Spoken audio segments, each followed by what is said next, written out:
Yan, good morning mga ka-update. So ngayon po ay November 14.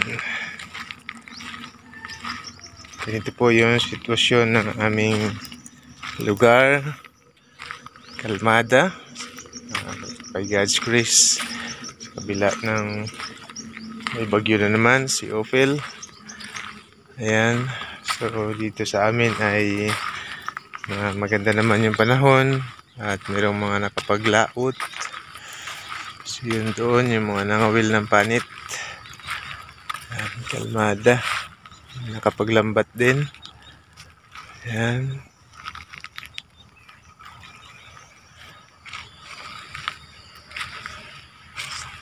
Tingnan natin mamaya kung mayroong may mga huli yung nangawil. Ayan. Ito yung aming dalang pasigang maganda. Walang mga basura. Higit sa lahat, walang mga plastic. Ayan, mayroong ibon. Yung tawag sa amin, taringting. Ayan na. Wow. Ayan. Maamo lang sila. Okay.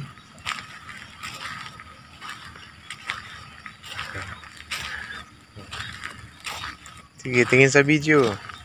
Sa video, ayan. Ayan na, lipad na.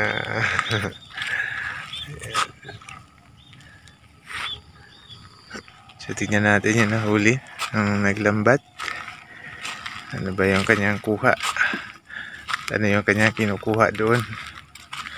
Tingnan natin. So, ito sari-saring isda pala mga ka-update. Yung kuha. Pero mas marami yung hito. At napakadelikado nga ito pag hindi marunong yung kumuha sa lambat mga ka-update. Kaya titignan natin kung paano kinukuha. Yan. So marami nga yung nandito pa sa lambat mga ka-update. Yan. Kaya kailangan maingat yung kumuha nito kasi makamandag ito mga ka-update. Masyadong masakit kapag nakatinik. Kaya yan, kailangan gamitan ng cutter para sigurado na hindi mahagip yung kamay. Kasi kapag nasagi ka nito, nako, sobrang makamandag talaga. Masakit masyado. Kaya ingat, kailangan ingat talaga yung kukuha. At marunong kasi mayroong 3 tinik ito mga ka-update. 3 yung tinik niyan na kailangan makuha lahat. Kasi kapag isa lang yung nakuha o 2, tapos meron pa pala natira yung isa, so possible pa na makatinik yun, masakit talaga masyado, iiyak talaga.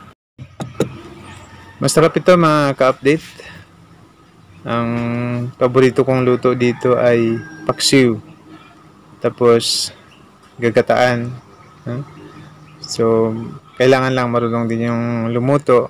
Kasi nga kapag hindi marunong yung lumuto nito, medyo may kalangsahan yung isda na to. Wala sa iba.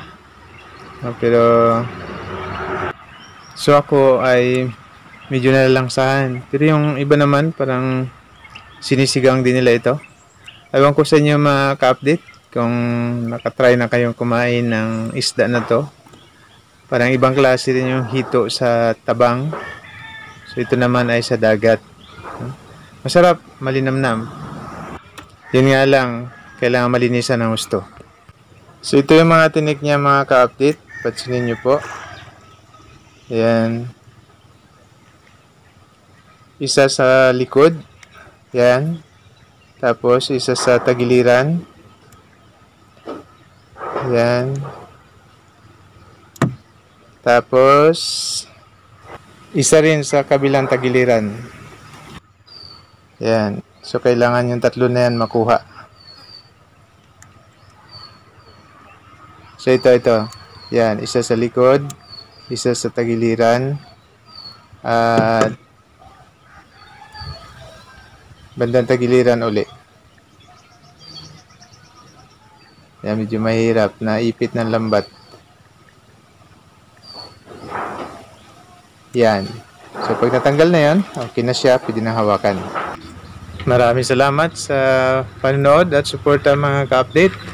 Kung nagustuhan niyo yung video ito, paki-like and share na lang po. Pa-subscribe na rin po sa aming channel. So thank you very much. To God be the glory and God bless po sa ating lahat.